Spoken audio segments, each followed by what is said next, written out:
Muy buenos días a todas y a todos. Muchas gracias por estar aquí con Rosa Moro, a la que estamos encantadísimos de saludar, y yo creo que además reparamos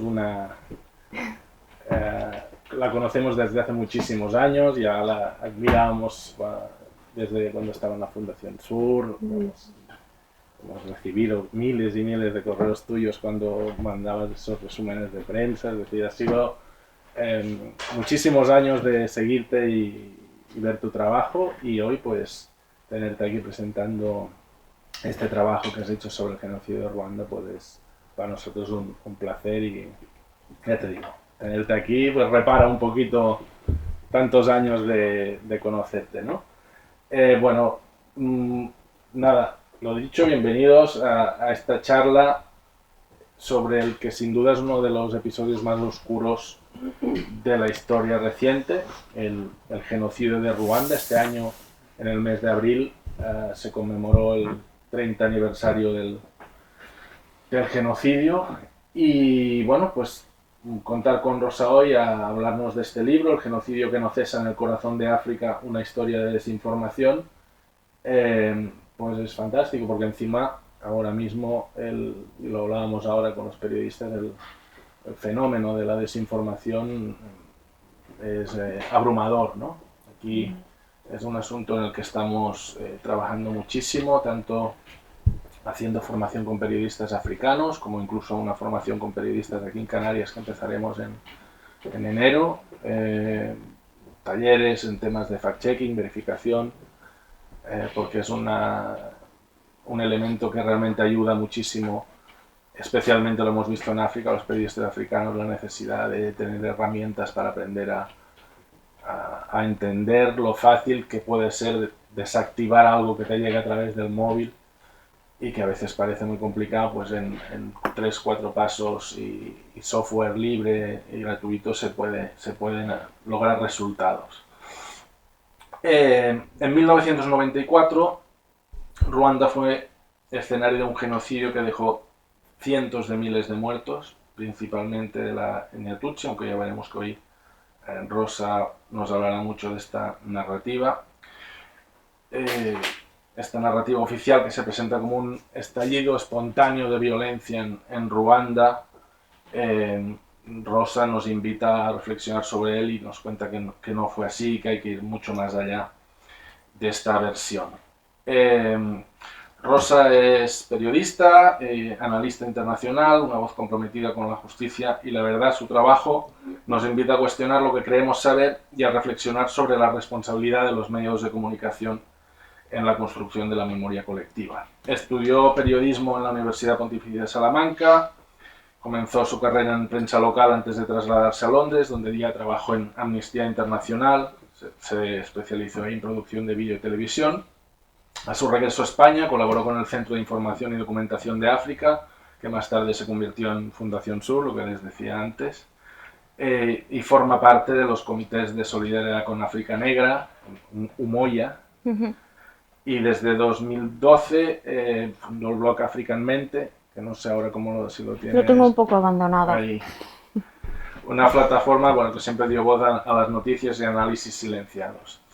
El conflicto de Ruanda ha sido siempre un tema muy central en su labor. Nada, yo le voy a dar paso para que nos cuente un poco su visión, tiene una presentación, y después hacemos algunas preguntas y abrimos sobre todo al diálogo y a ver qué aprendemos hoy de todo esto. Muchas gracias, Rosa. A vosotros. Ay, perdón. Muchas gracias, Álvaro Valenzuela. Es verdad. Por plantearnos esta colaboración, que encantados. Bueno, nos dijiste que podía venir Rosa, que tenía muchas ganas de que tocásemos este tema, y aquí estamos, lo hemos dicho, con Estefanía, y me pone sobre todo, díselo, aunque sé que no le gusta mucho, pero muy agradecidos. Rosa, perdona. No, que yo estoy encantada de estar aquí. Yo sí que os admiro a vosotros en Casa África, tenéis mucha suerte. ¿Cómo se? ¿Aquí? ¿Ahora? Tenéis mucha suerte de tener aquí Casa África y a estos profesionales. Y es lo que le falta a Madrid, de verdad, le faltáis vosotros a Madrid. Estoy encantada de estar aquí y os agradezco mucho que me hayáis invitado. Yo, esta historia de Ruanda y de los grandes lagos es una obsesión ya por el grupo en el que me metí, en Umoja, que lo ha mencionado Joan, porque de verdad se implicaron mucho en esta tragedia. Ahora os voy a contar hasta el punto de ponerse como demandantes en una causa contra criminales ruandeses que abrió la Audiencia Nacional, y somos un grupo muy pequeño y a mí me pareció una hazaña de David contra Goliat. Y entonces me metí ahí y verdaderamente cuanto más conoces de esta tragedia, más te hundes en ella, porque es inevitable. Es una tragedia humana de verdad de unas proporciones que no... O sea, es muy injusto que la humanidad no mire a esta parte del mundo, que es África, la parte más rica en cuestiones materiales de este planeta. ¿Qué es este país? Y poniendo un mapa del Congo es como empezar por el final de la historia, porque el Congo, sus riquezas, es el objetivo final de lo que fue de esta guerra que empezó mucho antes del genocidio de Ruanda, empezó en octubre del 90 y continúa hoy en un estadio de baja intensidad. El genocidio fue un pico de máxima violencia, pero esa guerra empezó el 1 de octubre de 1990. La motivación de esa guerra, la causa principal, son las riquezas que tiene este país llamado la República Democrática del Congo, tan grande. Allí al lado podemos ver que está Burundi al sur, Ruanda, que es un diminuto país en medio de, al lado del lago Victoria, a la derecha del mapa, y Uganda, que está encima. Entonces, las riquezas del Congo son de verdad lo que motivó la guerra y es donde continúa hoy esta misma guerra. Por eso esto es empezar por el final. Esta guerra brutal, por ejemplo, Charles Onana, que es uno de los mayores expertos en este asunto, un camerunés, ya en 2009, en este libro, decía: en Congo, los muertos en el Congo, en 2009, que estamos en 2024, es que no cabe en la cabeza los muertos que pueden ir en África, y por la impunidad y la desinformación sigue cometiéndose a día de hoy. Decía 6 millones, 7 millones, 8 millones, 10 millones de muertos. ¿Cuántos muertos ha habido en la República Democrática del Congo? Es difícil de decir, porque hace mucho tiempo que el contador internacional de las víctimas se paró en Congo.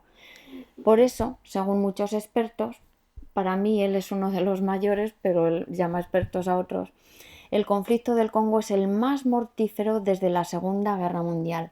O sea, mucha gente dejó de contar ya en los primeros años 2000, cuando en Umoja también hicimos un libro sobre el genocidio del que no se habla, que es esto, y decíamos 10 millones, perfectamente más de 10 millones de muertos. Sí, es imposible de contar cada matanza que se produce cada día en el Congo a manos de los mismos responsables. Entonces, imaginaros por qué yo en el libro y en todas partes, y mis compañeros de Umoja, hablamos de 10 millones de muertos. En muchos congoleños en las redes sociales hablan de 6 millones de muertos en Congo, porque solo cuentan los 6 millones de muertos en Congo después de la Primera y la Segunda Guerra Mundial, desde el Mundial Congoleña, que se llama así, desde el 1996 hasta 2003, que acabaron estas guerras, que también para mí son una parte continuación de esta misma guerra. Entonces, ellos dicen 6 millones, yo en estos 10 millones englobo todos los que murieron en Ruanda, en el genocidio de los Tutsis, en el genocidio de los Hutu, todos los que han muerto en Burundi, en los genocidios de Hutus, en los genocidios de Tutsis, todos los que han muerto en Uganda, porque el primer criminal que entró a tomar el control de la región fue Yoweri Museveni en Uganda en los años 80. Yo sumo a estos millones todos los de esos países, porque son a manos de los mismos responsables y por la misma motivación, las riquezas del Congo, controlar las riquezas del Congo. Entonces, este es el libro que publicamos en Umoja, está totalmente desfasado, lo podéis consultar, no desfasado, porque todo sigue igual, lamentablemente, pero de cifras. En 2005 no se hablaba de este genocidio, estamos en 2024 y se sigue sin hablar. He traído un ejemplar a Casa de África por si alguien lo quiere consultar.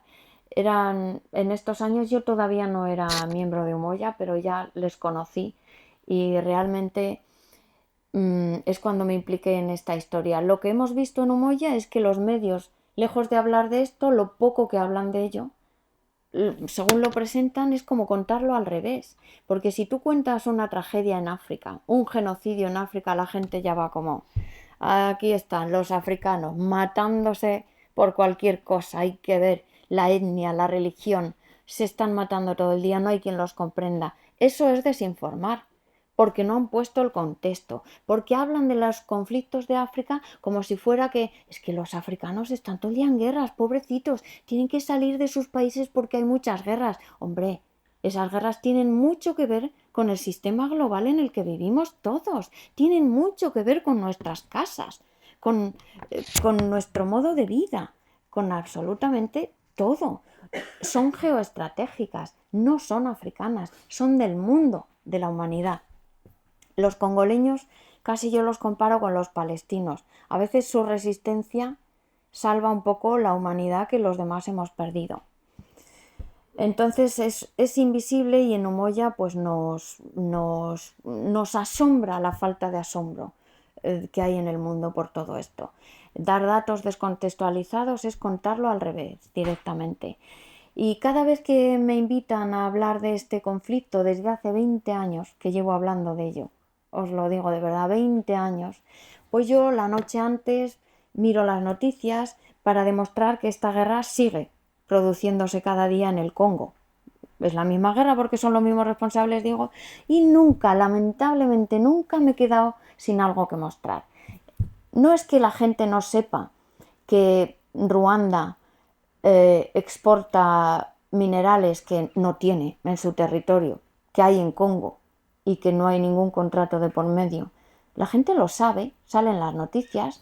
El embajador de la Unión Europea en Congo, que es un jienense, es español, Berlanga, dice, sí, todo lo que exporta Ruanda lo roba en Congo. Es un embajador de la Unión Europea que recientemente esta Ursula von der Leyen, esta mujer ha firmado un contrato con el gobierno de Paul Kagame para traer minerales a Europa. Minerales, Paul Kagame, de Ruanda, que no los tiene. Es como blanquear. ¿Por qué es impune este hombre? Pues por estas cositas.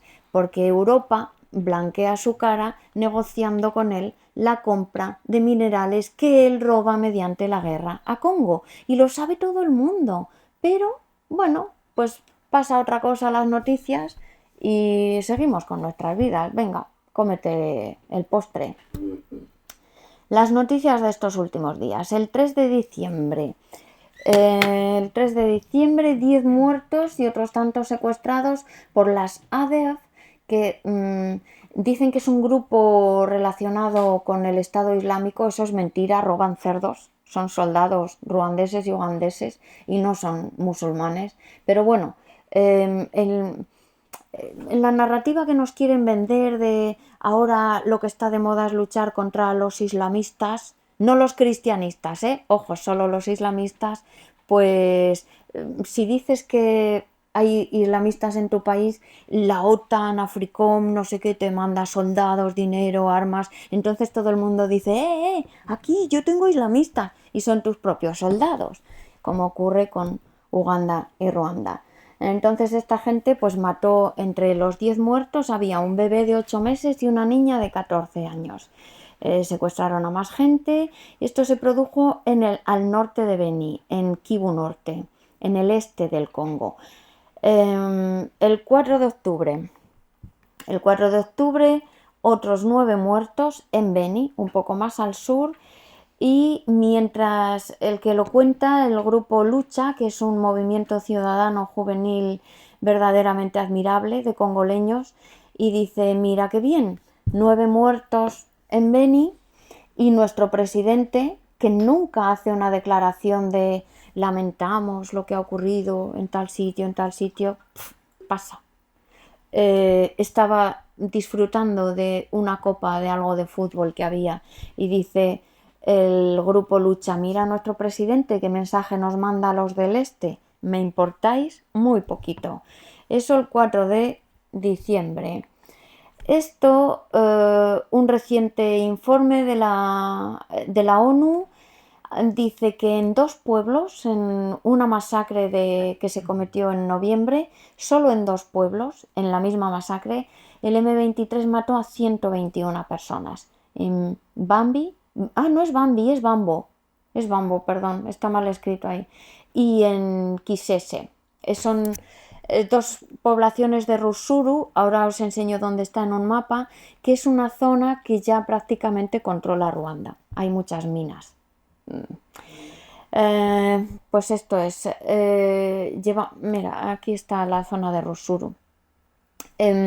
Pues eso, llevamos desde el año 2002, Ruanda invadió Bunagana, una región, ahora Bunagana lo tengo ahí puesto, es lo de abajo, está justo por encima de Goma, en esa cruce de fronteras entre Ruanda, Uganda y Congo, toda esa región está bajo el dominio de Ruanda desde 2002. Nunca hemos oído al presidente de Congo decir, hey, comunidad internacional, mirad que nos están invadiendo, esto es una guerra de agresión. No solo es controlarlo, es ir y matar a gente cada día, porque vacían los pueblos para explotar las minas, hacer sus cositas.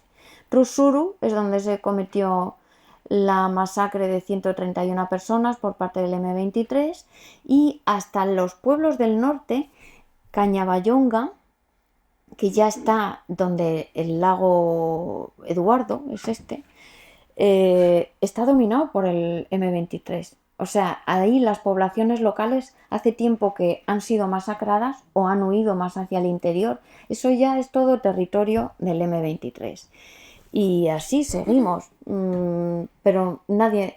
bueno, el doctor Mukwege, que fue el premio Nobel de la Paz, un hombre increíble también, denunció en 2022, cuando le dan premios, le llaman a hablar en la ONU, en sitios como tiene tanto prestigio, es un hombre impresionante y dice, pero ¿qué es que en Congo, lo que está pasando en Congo tiene que ver con todo el mundo? Por favor, escuchadnos, está haciendo una gran labor de aniquilar este silencio que lleva habiendo tantos años sobre las matanzas en su país.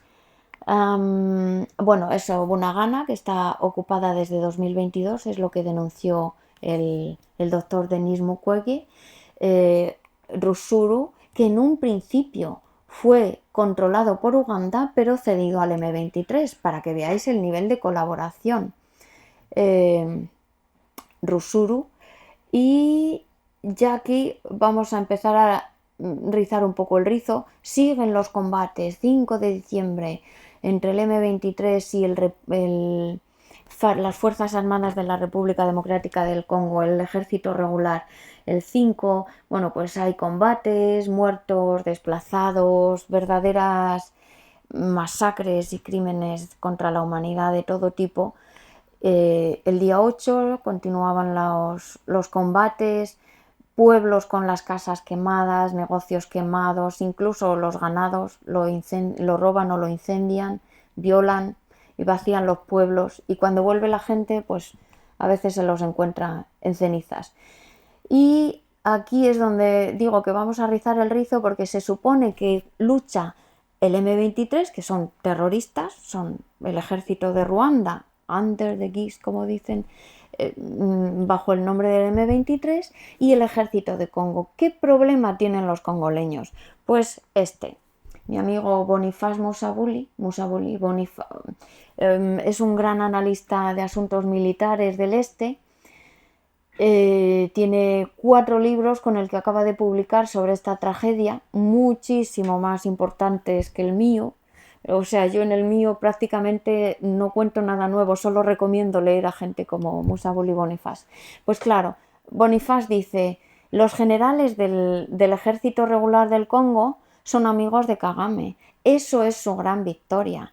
¿Qué pasa? Los generales del ejército del Congo, desde 1994, desde cuando Congo admitió a todos los refugiados del genocidio de Ruanda, pues Ruanda ha estado presente militarmente, primero mediante la guerra, invadiendo Congo, masacrando a los Hutus que habían huido, Hutus y Tutsis. En realidad, luego es más una guerra de clases que una guerra étnica.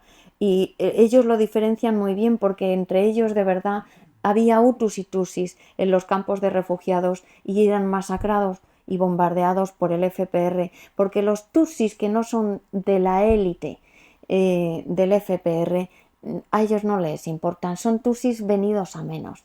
No, o sea, no es étnico, es de clases.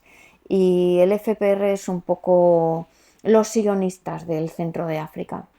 Entonces, a través de múltiples grupos rebeldes que denuncia aquí Bonifaz Musabuli, pues es el ejército de Ruanda, que ahora se llama CNDC, que luego se llama M23, que luego se llama con no sé cuánto, y son todos los militares ruandeses que invaden el Congo. La comunidad internacional llega y dice al gobierno de Congo que no son santos, pero bueno, en teoría son gobiernos que debieran tener un poquito de soberanía. Y llega la comunidad internacional y dice, por favor, siéntense a hablar, que está muy bien sentarse a hablar y decir, a ver, ¿tú qué quieres? ¿Por qué estás matando?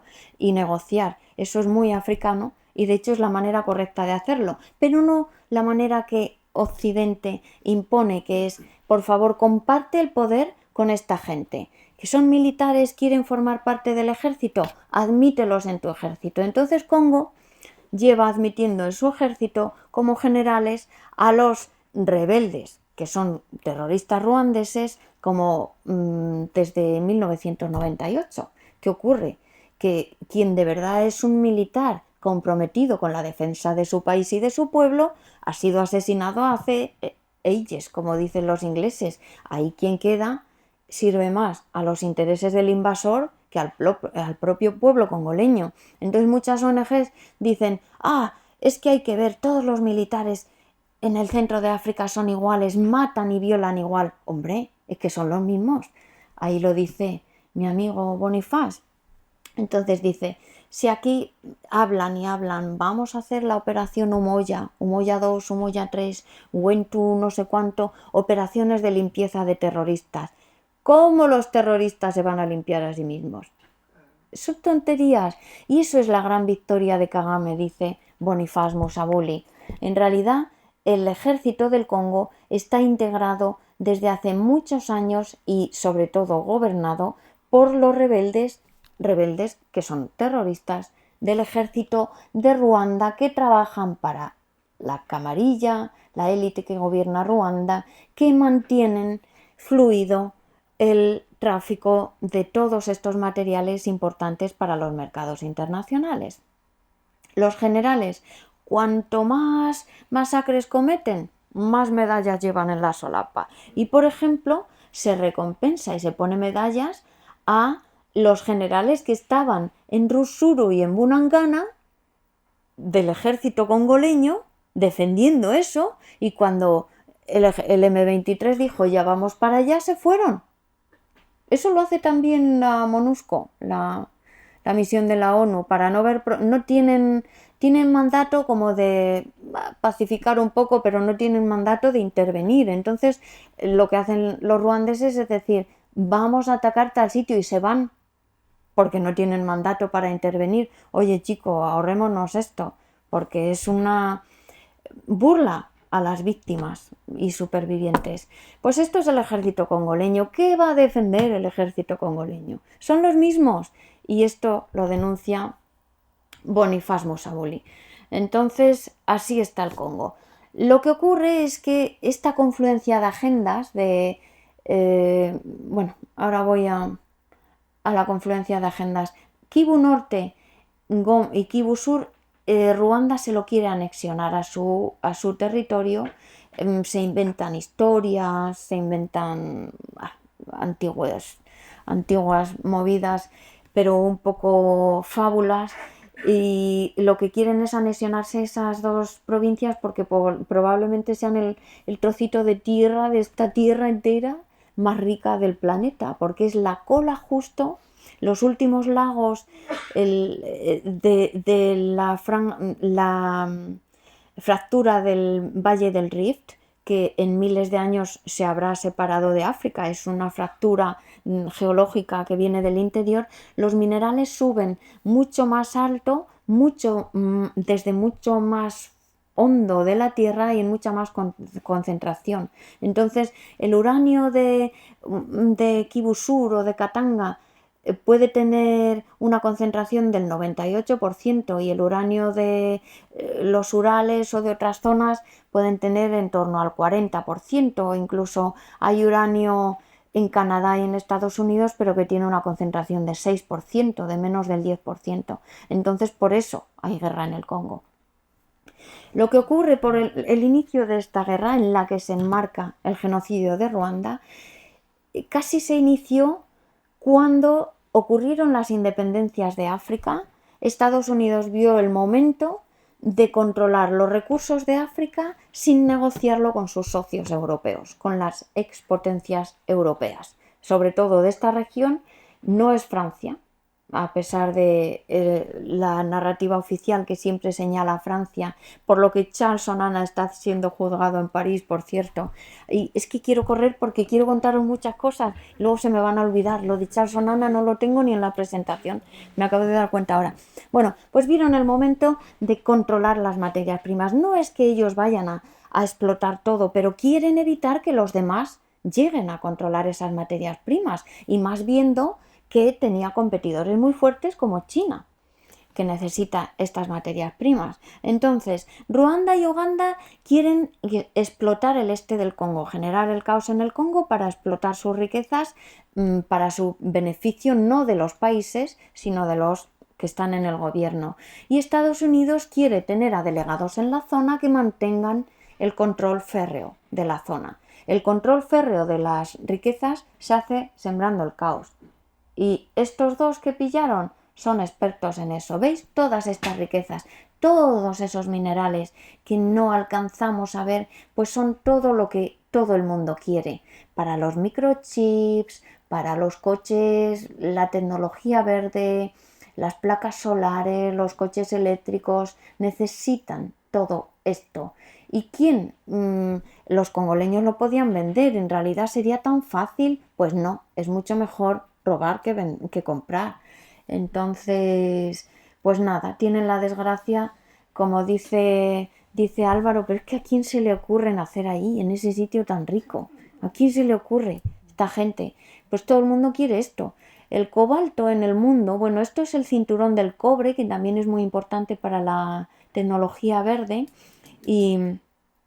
y pues también está en Zambia, ¿eh? El cinturón del cobre va así como todo el sur de Katanga, todo el sur de la República Democrática del Congo y el norte de Zambia.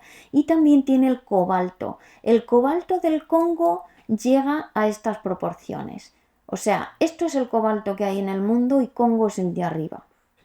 ¿Qué? ¿Por qué hay guerra en el Congo? Pues porque el cobalto es el mineral de la tecnología verde, son los mercados del momento. Leopoldo II hizo una riqueza increíble vendiendo caucho congoleño, porque era la época del desarrollo automovilístico y se hacían neumáticos. Pues el caucho de hoy es el cobalto. Antes fue el coltán, el tungsteno, bueno, es la mezcla de dos minerales para los chips y todo, el cobre, y ahora es el cobalto. Es el caucho del momento, lo que da riqueza. Por esto hay guerra en el Congo. Y este mapa, yo no tengo gracia para hacer presentaciones, pero si tú lo pudieras mezclar así, el mapa de los grupos rebeldes que está a la izquierda con el mapa de las minas más importantes del momento que está a la derecha, coincidiría. Quiero decir, los grupos rebeldes no reivindican cosas de su pueblo y no sé qué al gobierno. No, los grupos rebeldes, ¿por qué son ugandeses y ruandeses tan bien entrenados y armados, que tienen tecnología, vehículos, infraestructura y todo mucho más avanzada que el gobierno de Congo y que probablemente hasta España? Porque están ahí controlando una cosa muy importante. Coincide perfectamente los grupos rebeldes con las minas de cobalto, de oro, de estaño, o sea, eso es la razón de la guerra. Esta guerra comenzó, como os digo, el 1 de octubre. Ya me he perdido. Siempre me preparo aquí 18 hojas y luego me pierdo.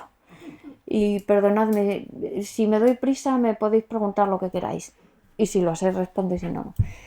El 1 de octubre de 1990, comenzó el 1 de octubre de 1990, si no tienes en cuenta que ya Yoweri Museveni fue un hombre muy apoyado desde Estados Unidos, porque ya tenían en mente, en las épocas de las independencias, poner a sus delegados para que África no tuvieran el acceso a sus recursos mediante los europeos, sino directo. Porque no es solo acceso lo que quieren, es control, evitar que China le salga por lo menos gratis. Entonces Yoweri Museveni es el hombre mejor relacionado en la Casa Blanca. De hecho, es como uno dijo, es our kind of guy. En los Wikileaks dice, es nuestro tipo. Museveni forever con Estados Unidos. Y bueno, pues es mejor hacer tratos con África directamente que a través de los socios europeos. Siempre los líderes estadounidenses ya atrajeron a los líderes africanos a: ahora que sois independientes, vamos a ser socios. Y realmente les daba igual que fuera Mobutu que fuera Kwame Nkrumah, ¿sabes? Como, no sé.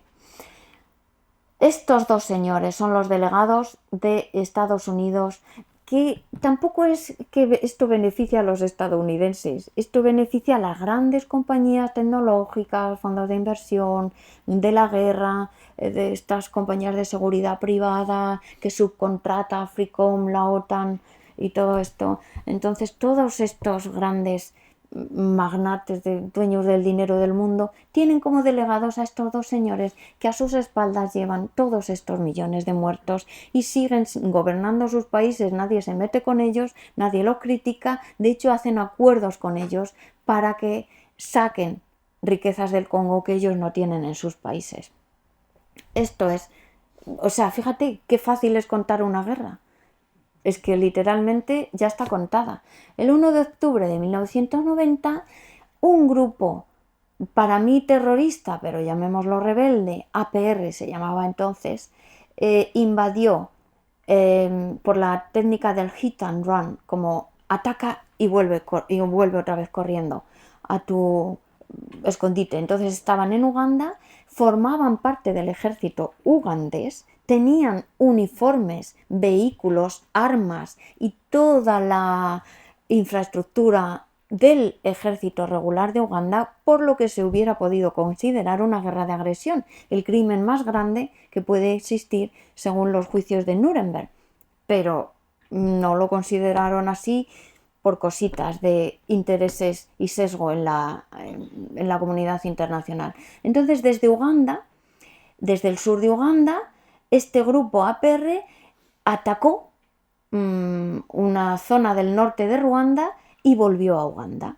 Ese 1 de octubre, el general Fred Rwigema, que es el que está siendo condecorado ahí por Museveni es el de la izquierda, jovencito, sigue en el gobierno y parece que no tiene arrugas, de todas maneras. Y Fred Rwigema es el hombre que dirigía el APR.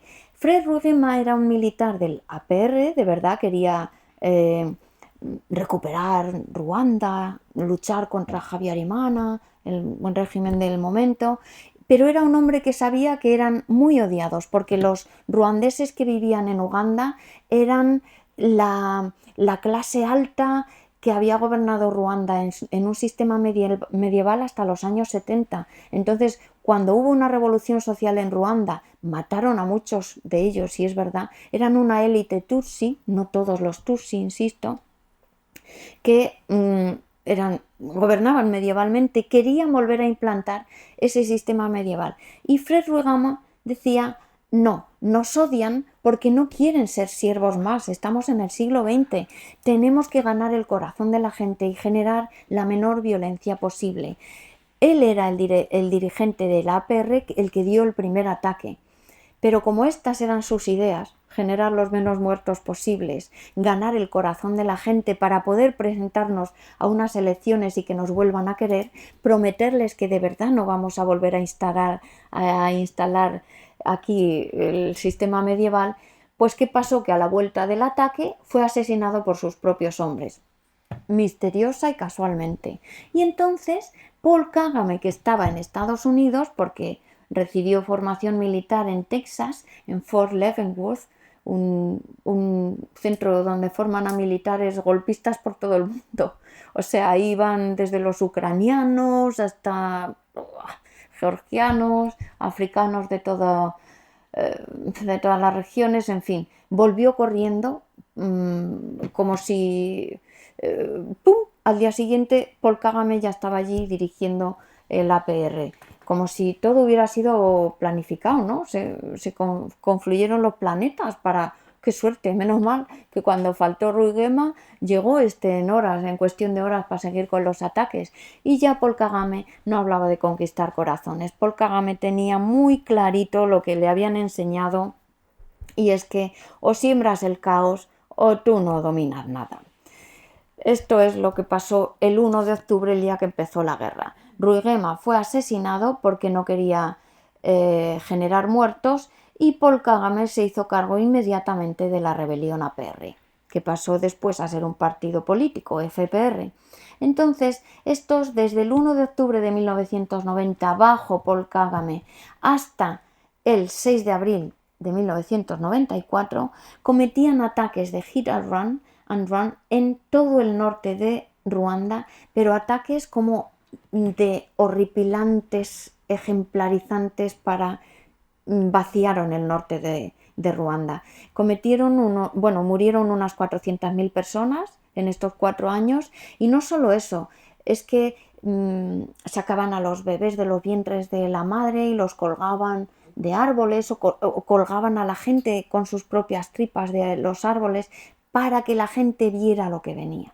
Entonces Kigali, que es el puntito rojo que hay en medio, se fue llenando de refugiados del norte que venían horrorizados contando lo que el APR estaba haciendo. Los Tutsi, ellos sabían que nadie los quería. Y estaban horrorizados, había una tensión tremenda y se estaba generando el odio hacia ellos por lo que estaba pasando esos 4 años. Esta gente, en todos los informes de la ONU, informes judiciales de Francia, de España, de otros lugares, el atentado contra el avión presidencial del 6 de abril de 1994 lo cometió Paul Kagame. De hecho, varias personas que participaron en ese atentado ahora han salido a mal con él, han sido asesinadas o están huidas, como el general Nyamwasa, que está refugiado en Sudáfrica y ya ha recibido 3 intentos de asesinato, pero dicen sí, fuimos nosotros. Es que no había otra manera. Entonces esa guerra comenzó y la comunidad internacional, lejos de defender a un país que estaba siendo atacado desde hacía 4 años, de un país que había recibido el magnicidio de su presidente y el de Burundi, que también era Hutu y había ganado unas elecciones con una amplia mayoría, pues se puso del lado del atacante. ¿Qué cosas tenemos la comunidad internacional? Que es esta, no otra. No nos engañemos. No hay comunidad internacional más que en la mente de los europeos. La auténtica y verdadera comunidad internacional que presiona a un gobierno como el de Habyarimana, que ahora os cuento, para que haga cosas, es esta, Occidente. 4 gatos en el mundo. Pues la comunidad internacional obligó a Habyarimana, el presidente del momento. Claro, ¿por qué el gobierno de Habyarimana que estaba bajo un embargo de armas porque respondía a los ataques del APR, la comunidad internacional y sus cosicas incomprensibles, respondía a ataques porque es un ejército, como su propio nombre indica, que defiende un país y un pueblo. Bueno, pues eso era considerado un régimen brutal, porque respondía a ataques de los que nadie le hacía caso. La comunidad internacional le obligó a las conversaciones de Arusha, conversaciones no de paz, porque se llamaban de paz, pero ahí de lo que se habló es de comparte el gobierno con esta gente, pero sí se pueden presentar a unas elecciones, con todos los defectos que tenía Habyarimana, que es el de aquí. Desde 1991 Ruanda era multipartidista, quien quisiera se podía presentar a unas elecciones. De hecho, el APR de entonces hizo una prueba.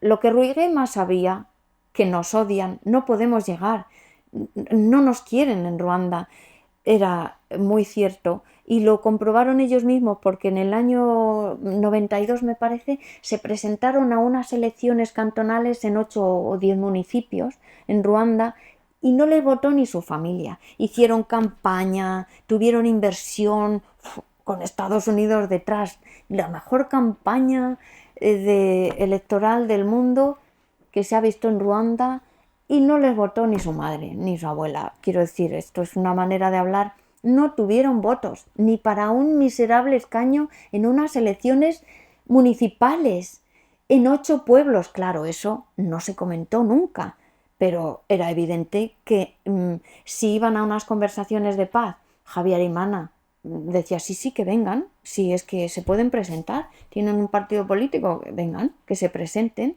Desde 1991 pueden hacerlo, que dejen de atacar. No, lo que tienes que hacer es compartir el poder con ellos, porque sabían que por las elecciones no iban a ganar nada. Comparte el poder con ellos. Y así, venga, manejar la perdiz todos estos años.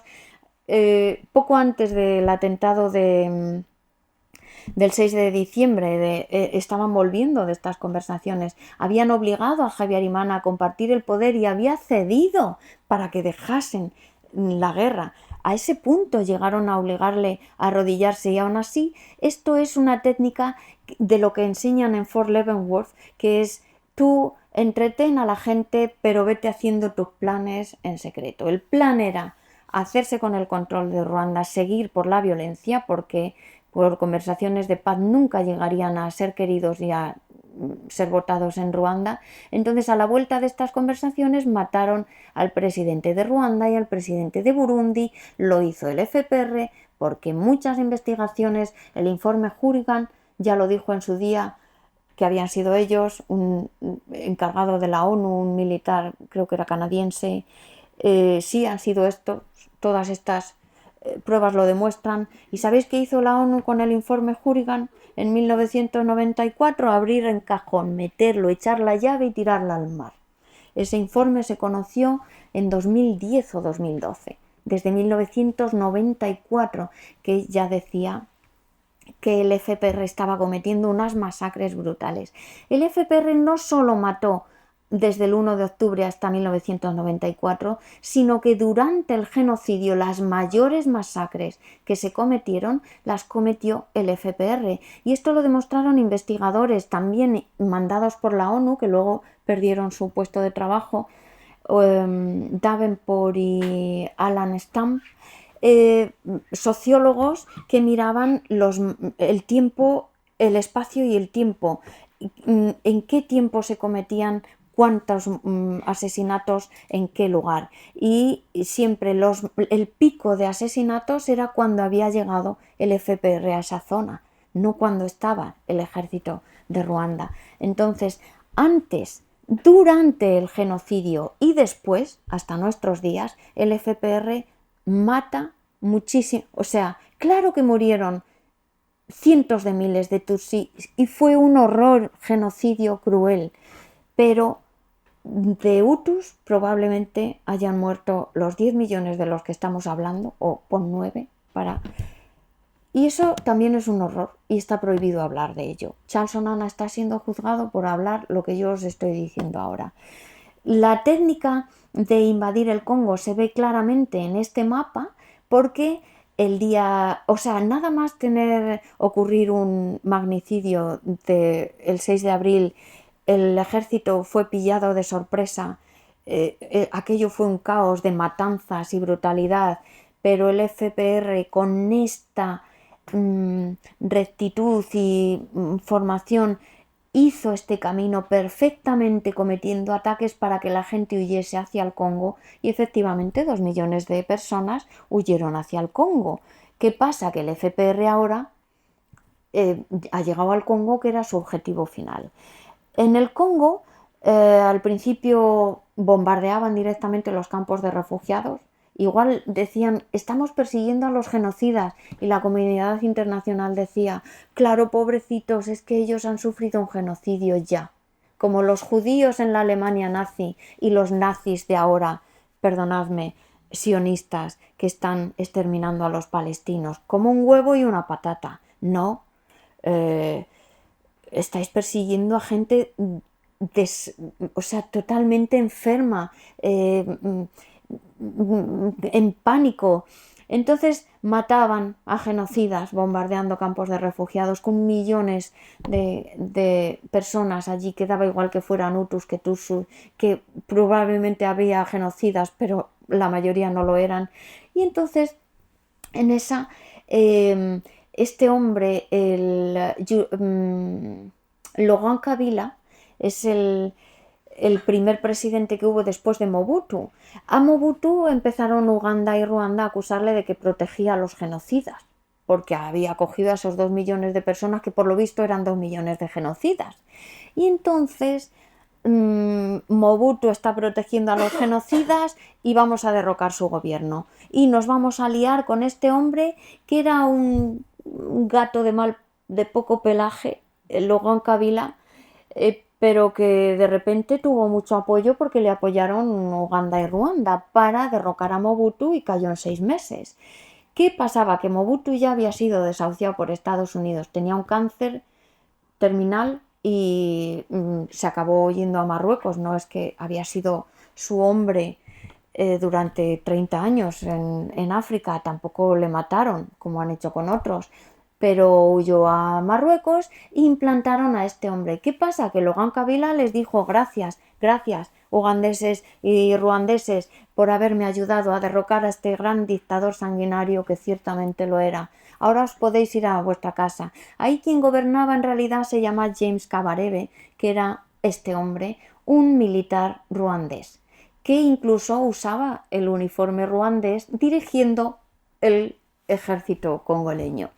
James Kabarebe es el que reclutó toda la milicia de Laurent Kabila para derrocar a Mobutu, y ahí había menos de un 10% de congoleños, que se suponía que eran congoleños derrocando a su dictador, eran todos estos. Entonces este hombre mandaba, y cuando Laurent Kabila le dijo un 8 de agosto, por favor, gracias por tu ayuda, vete que ya me encargo yo, ¿tú qué dices?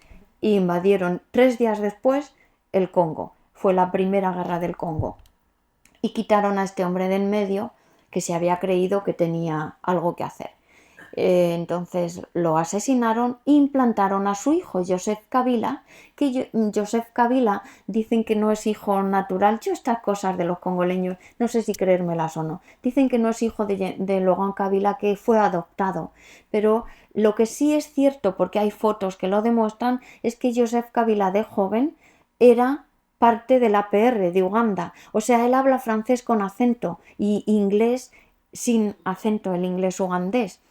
No habla lingala, que se supone que es el idioma materno de su madre y de su padre, y él y su hermana gemela, que tiene una hermana gemela, no hablan lingala, hablan Kinyarwanda y Swahili. Entonces, pudiera ser que sea adoptado, da igual, la cosa es que me da igual el apellido, lo que importa es que él era un militar de las bases del FPR.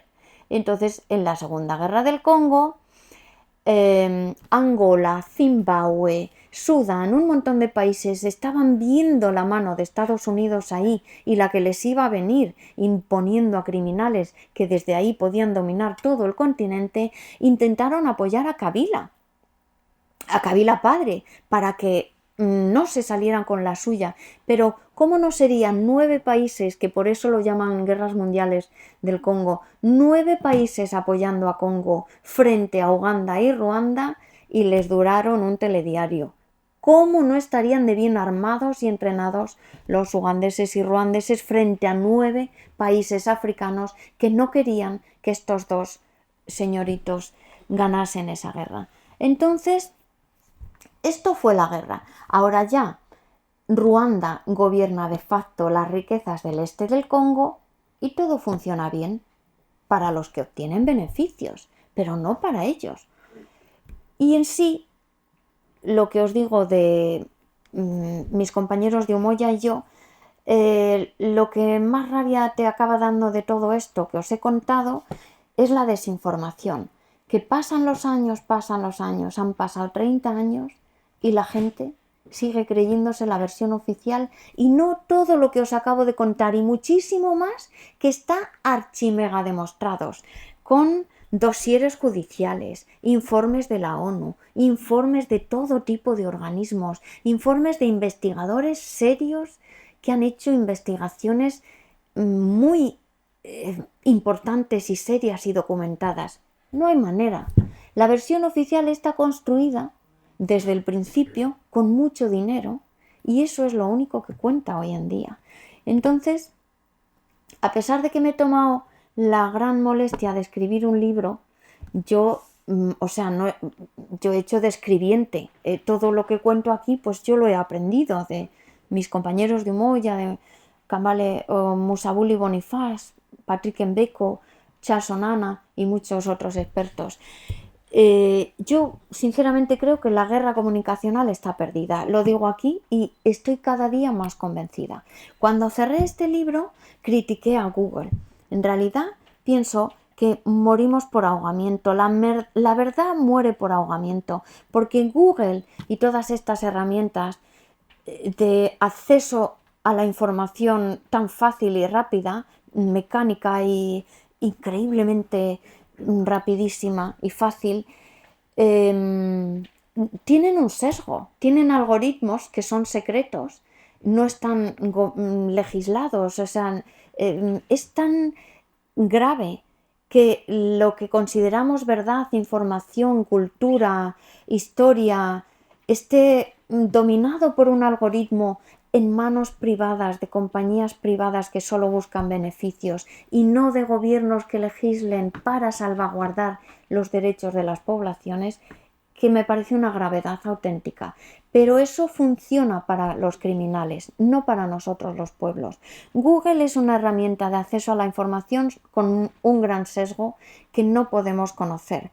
Y entonces Google nos lleva a información y la verdad muere por ahogamiento. Tú metes en Google qué pasó en Ruanda y claro, las 850 primeras páginas son de la versión oficial, que es como el chiste que cuento del elefante en la... ¿Cómo tú escondes un elefante en la Gran Vía de Madrid? Metiendo 10.000 elefantes más. Pues hay un elefante que tú quieres ver que es la verdad, pero como hay 10.000 elefantes más en la Gran Vía, no lo puedes encontrar. Pues esto es lo que hace Google y la tecnología con la información, la cultura y la historia.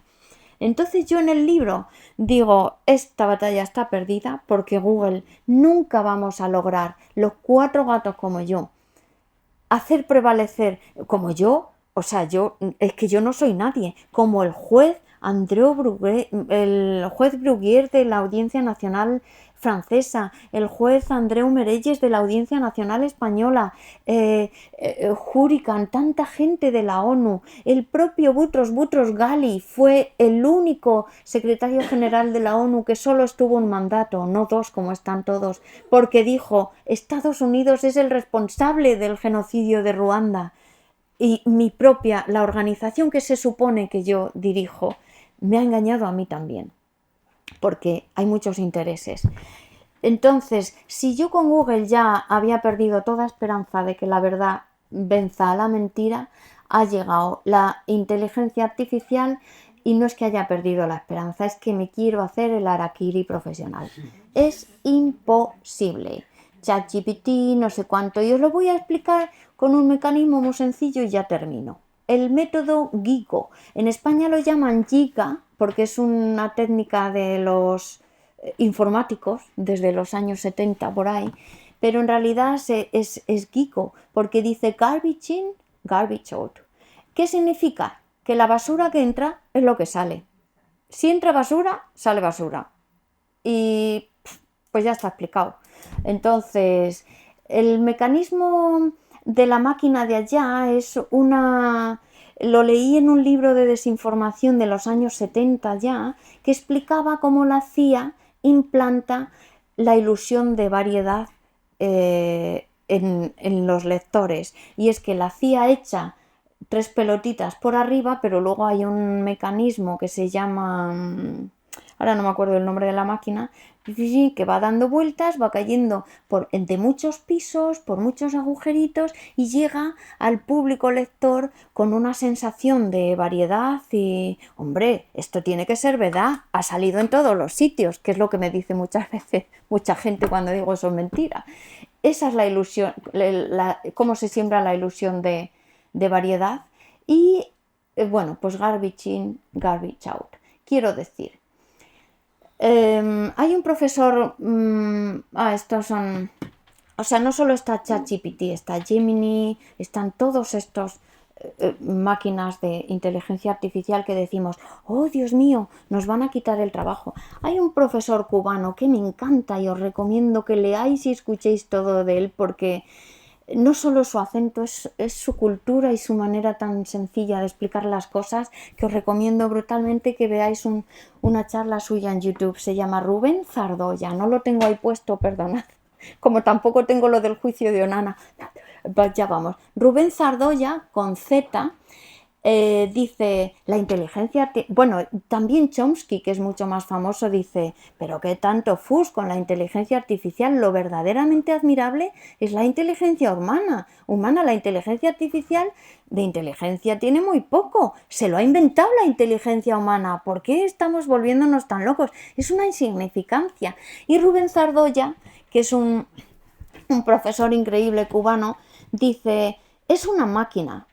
Y es verdad que es muy rápida buscando información. O sea, la sierra también es una máquina. Tú quieres, o unas tijeras, por ejemplo, dice, tú quieres cortar esto y con la mano lo haces peor. Ahora, unas tijeras, ¿y son más listas las tijeras que tú? No. Tú te has inventado las tijeras para facilitar tu trabajo. Una sierra, una hormigonera, todo lo que el hombre se inventa para facilitar su vida es una máquina. Tampoco se nos vaya la bola. Es una máquina que depende de nuestra inteligencia y de nuestro uso.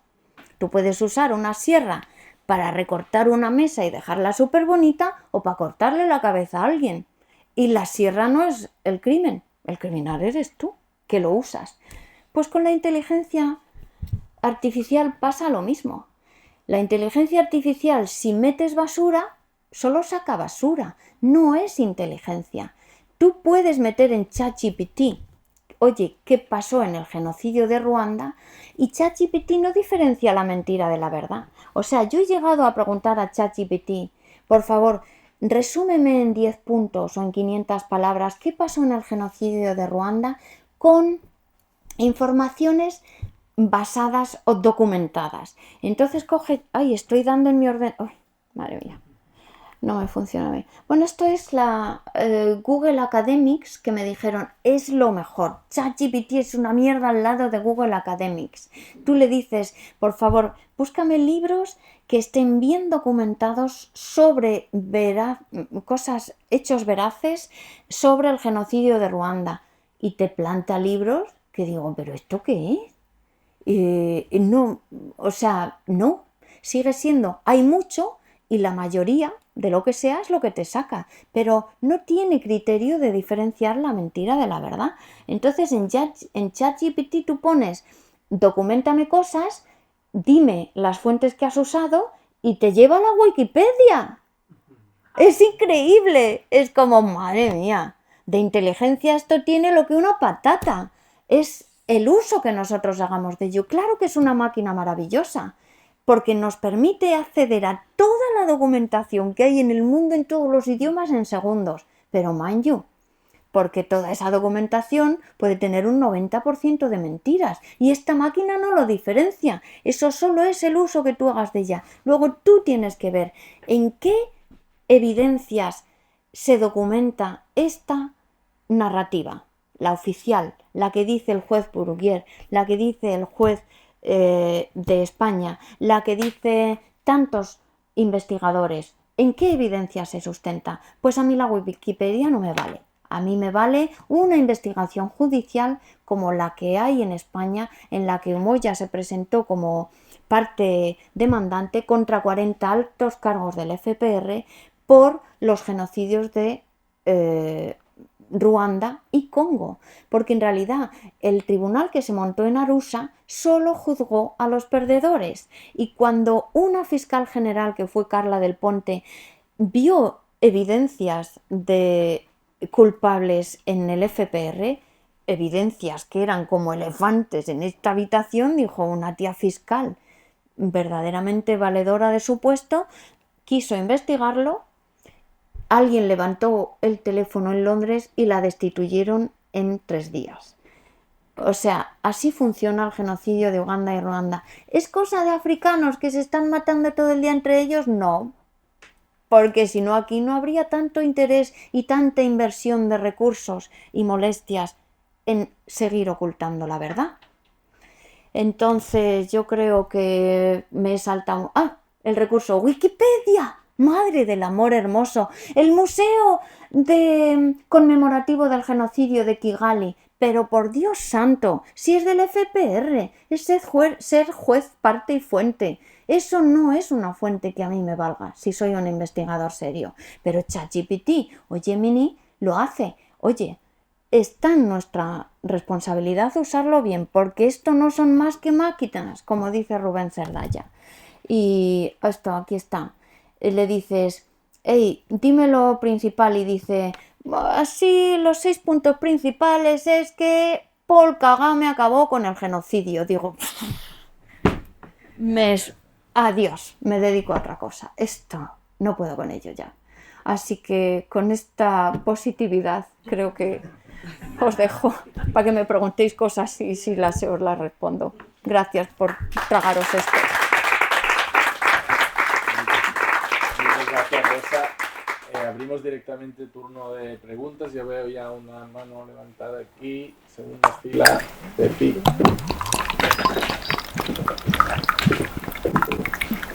Muchas gracias, muy amable. Mire, yo quería preguntarle qué opinión le merece las informaciones que viene presentando el Le Monde Diplomatique sobre Uganda, Ruanda, el Congo y también últimamente los países subsaharianos. Y una segunda pregunta, en los genocidios estos, ¿cuál fue el papel de Francia?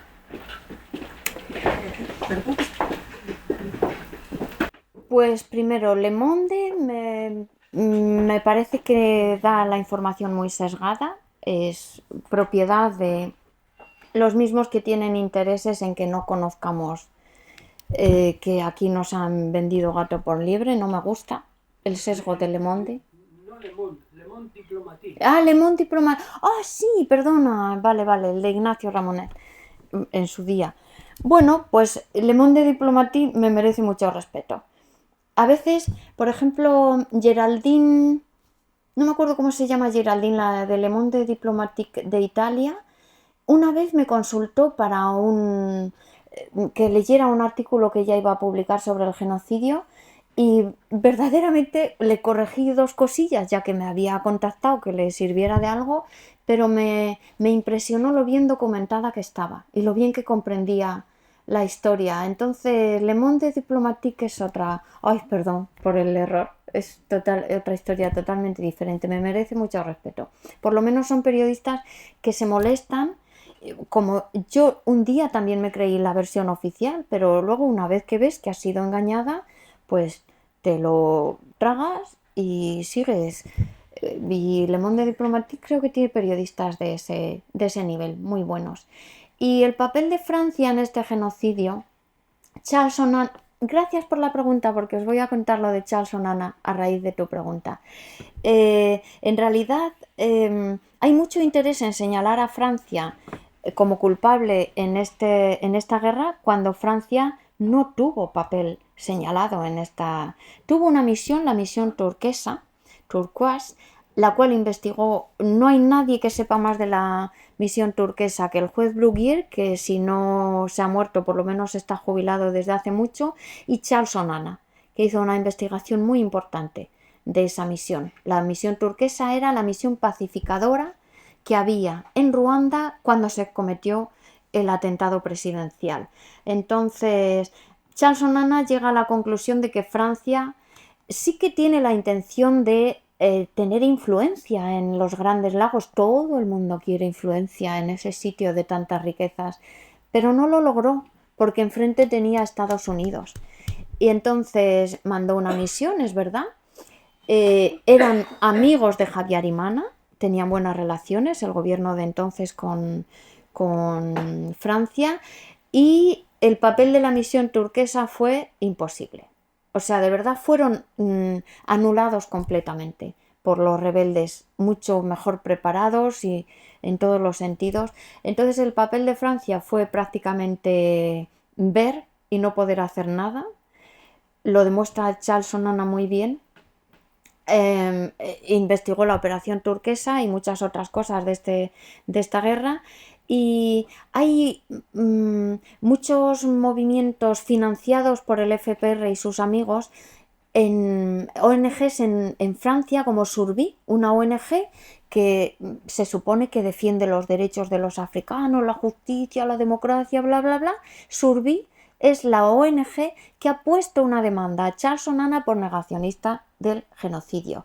Se ríe el hombre que le saltan las lágrimas, porque claro, voy a ir a un tribunal con esta investigación, le llevo los miles y miles de folios y documentos que he investigado, que, o sea, de los servicios secretos, etcétera, que demuestran que lo que digo es cierto, porque Charles Onana no da puntada sin hilo, y está siendo juzgado ahora mismo en París por negacionista del genocidio, y lo ha denunciado una ONG que está financiada por el FPR, de lo cual también Charles Onana tiene un contrato que fue filtrado, me parece que por Wikileaks, y está siendo juzgado en estos momentos. El papel de Francia ha sido doblarse ante Estados Unidos la rodilla desde hace muchos años para acceder a los recursos del Congo, como todos los demás. Entonces ha ido Macron a Kigali a decir: ay, el mea culpa, lamentamos el papel que tuvimos en el genocidio, sabiendo que eso es una historia construida por los servicios de propaganda del FPR y sus padrinos, quienes quiera que sean, sabiendo que es mentira. Es como cuando Gaddafi indemnizó a las víctimas de Lockerbie de aquel atentado a un avión y no había sido él, pero para que se callara el mundo y tener buenas relaciones con Occidente, dijo: vale, me voy a llevar bien con vosotros y indemnizo a esta gente. Venga, indemnizo a esta gente. Pues Francia está haciendo lo mismo, admitir cosas que no ha hecho. Francia tuvo un papel muy poco, no hizo, quiso hacer, pero no pudo. Fue anulado.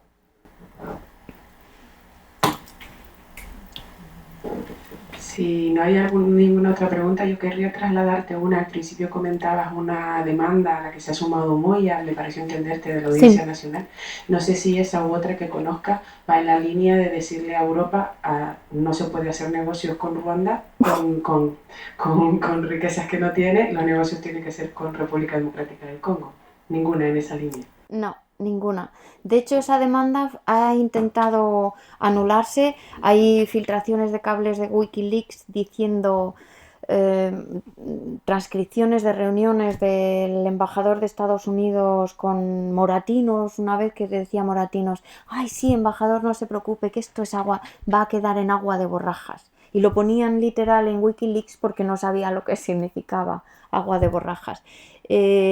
Tanto el PP como el PSOE perdón, no quiero entrar en política, pero es que es así. Tanto el PP como el PSOE han obedecido a Estados Unidos intentando cancelar esta causa abierta en la Audiencia Nacional, la causa de Ruanda, igual que la de Couso, igual que tantas otras. No quieren enfrentarse a poderes por encima de ellos.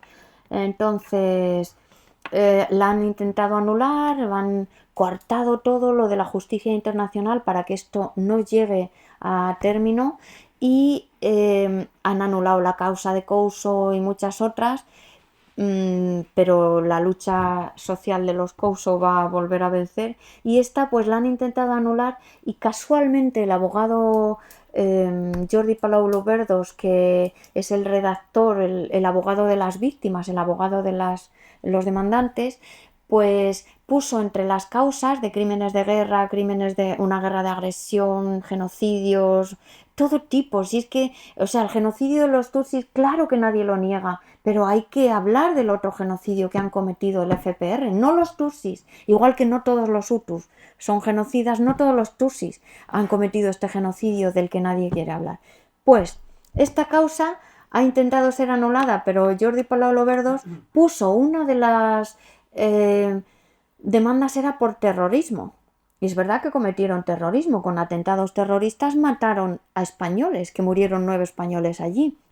Y entonces España no puede quitar los juicios al terrorismo de lo que se puede llevar a cabo en la justicia internacional, porque claro, nos dispararíamos en el pie. A ver, que tenemos a gente de ETA en países europeos y de Latinoamérica que queremos que extraditen. Si nosotros anulamos eso, estamos dando rienda suelta a esta otra maquinaria del gobierno español. Entonces, solo por la causa del terrorismo han quedado invalidadas las órdenes de búsqueda y captura. Contra de los 40 han muerto 2, pues contra casi todos menos 16 que están todavía buscados por terrorismo y se les puede detener.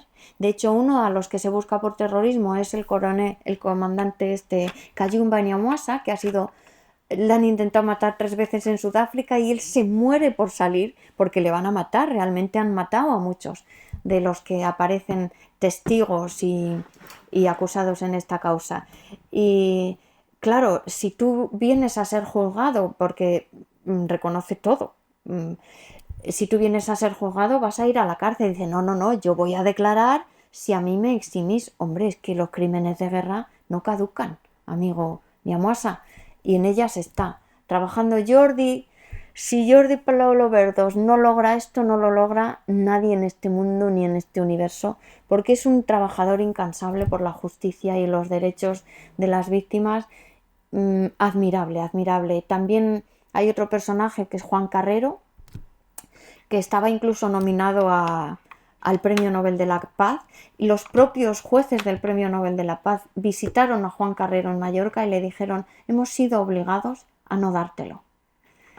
Esto es el nivel en el que se mueve esta guerra. Es que tiene mucho interés todo esto de lo que hablamos. No son negros matándose entre sí. Estos son intereses que nos superan de la cabeza para arriba hasta lo que no podemos ver. Y la causa fue anulada. La del juez Bruguier también fue prácticamente anulada por el gobierno de Francia, porque se doblegan a Estados Unidos, que exige que esto no llegue a ninguna parte. Cuando detuvieron a uno de estos que busca España en Londres, fue detenido Karenzi Kareke, porque saltó automático en la Interpol que este hombre está buscado por la justicia internacional, y le defendió y le mandó a Ruanda, rompiendo toda la legalidad y todas las leyes nacionales, internacionales y estratosféricas, la mujer de Tony Blair, Cherie Blair. Estos son los niveles. Y yo quería preguntarte, porque tú te has declarado afropositivista, ¿no? Negativo, no sé. En el sentido de que, ¿cuál será la solución? ¿Crees que la propia sociedad civil africana, como Sí. está pasando en Senegal, como se va a movilizar y va Totalmente. a dar otra versión? Sí. Yo creo sinceramente que yo no voy a lograr nada, ni Umoya. Puede que hoy el juez, el abogado Palau-Loberdos un día logre algo, o gente tan santa casi como Juan Carrero, puede que un día logren algo porque son personajes de verdad de otro mundo superior. Pero esto lo van a hacer los africanos. Hay una sociedad civil, unos movimientos sociales, unos líderes en el Congo, o sea, de quitarte el sombrero, admirables, con un juicio crítico, una conciencia, un compromiso, admirables, admirables. Europa no va a hacer nada, a solucionar nada de nadie, ni nuestra propia situación somos capaces de solucionar. Esto lo van a solucionar los africanos y son muy capaces. Siempre les han cortado la cabeza, Lumumba, plomba, Sankara, plomba, pero ahora que Estados Unidos se está debilitando, que hay esta confluencia, que estamos tan perdidos, y los africanos enseguida levantan la cabeza y que nunca han sido, digamos, engañados ni dormidos, es que se les ha matado con violencia, pero lo van a hacer ellos. Estoy convencida de que ellos van a arreglar esto. Aquí hay una pregunta más. ¿Y el papel ahora mismo de China en África, en esta parte? Bueno, en esta parte es el mismo que tiene en el resto de África. China ahora mismo es la economía más boyante del mundo. Todo lo de todo el mundo lo produce China. Entonces, para producir todo lo de todo el mundo necesita materias primas y va a buscarlas donde las hay, que es en África. Lo que ocurre es que los gobiernos africanos, que no son Santa Teresita de Jesús, como no es el nuestro, yo no he conocido nunca un gobierno perfecto, pues prefieren hacer negocios con China que no con los tradicionales europeos, occidentales en general. ¿Por qué? Porque nosotros militarizamos lo que vamos a sacar y China no militariza nada.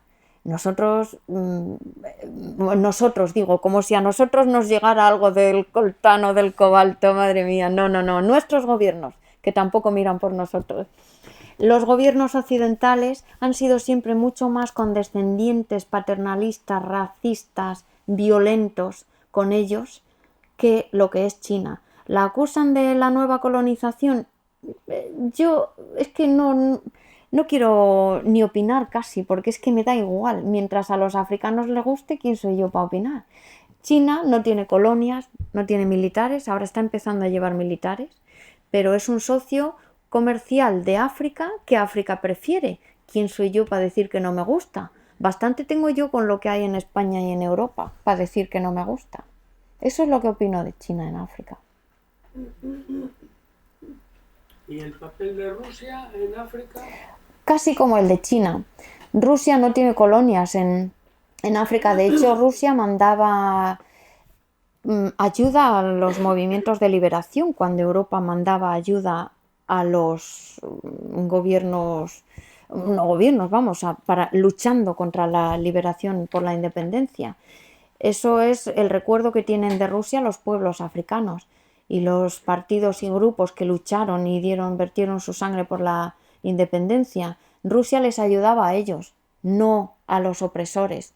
Es que Europa era la opresora, claro, ¿a quién iba a ayudar? Estados Unidos, ayudando a Salazar de Portugal, alargando hasta 13 años las guerras de Angola, de Mozambique. Los africanos tienen más memoria que nosotros, que parece que no tenemos memoria. Y Rusia llega a la República Centroafricana, contrata a una compañía de seguridad privada. Por favor, ¿viene usted a ayudarme a acabar con los islamistas, los terroristas que tengo en mi país, que están sembrando el caos? Y llevan misiones de miles de soldados de la ONU y de Europa y de toda esta gente aquí 6 años, y lejos de debilitarlos, estos cada día son más fuertes, y llega Wagner y en 6 meses acaba con los terroristas en la República Centroafricana. Mira, llámalo X, pero los demás dijeron, ¿cómo? ¿Cómo se llama eso que has llamado? En la República Centroafricana, que yo también quiero. En Wagner hubo porque Wagner era una compañía privada, de seguridad privada, como tantas que subcontrata a Europa y Estados Unidos, que pertenecen a sus congresistas. tuvieron aquel lío cuando decían que iban a dar un golpe de estado, no sé qué, yo todo eso no sé hasta qué punto es cierto. Soy muy suspicaz con las noticias a raíz de todo esto y estoy un poco loca, no me cuesta mucho creerme las cosas, pero ahora Rusia tenía participación en Wagner, y desde que murió Prigozhin pues ahora es del Estado ruso, es una rama más del ejército ruso, pero sigue funcionando solo a demanda. O sea, Europa, Estados Unidos, Africom, la OTAN, llegan, vamos a poner una misión aquí, que hay que traer la democracia aquí, y nadie se la ha pedido. Y llevamos a soldados y drones que matan a gente, hay que ver la de gente que llevamos matada en Somalia. Madre mía. Y Somalia nunca lo pidió. Lo mandamos unilateralmente. Oye, por lo menos Rusia va a donde la llaman. Ha dicho Níger, Rusia, vienes, que me van a cortar la cabeza cuanto puedan. Y allí va Rusia. ¿Y qué? Es que yo digo lo mismo que con China, que no son santos, seguramente no lo sean, vaya niveles. Pero es que yo no tengo nada que decir, porque si un país soberano toma decisiones soberanas, que acierta, me alegro, que se equivoca, que lo arreglen, como nos pasa a nosotros. Exactamente igual. Un país soberano se puede equivocar como Europa se equivoca tan a menudo. España también más. Bueno, pues si les parece bien, cerramos ya. Rosa, muchísimas gracias. A vosotros, a Ha vosotros. sido un placer Perdón escucharte. por la que os he metido. A vosotros, a vosotros.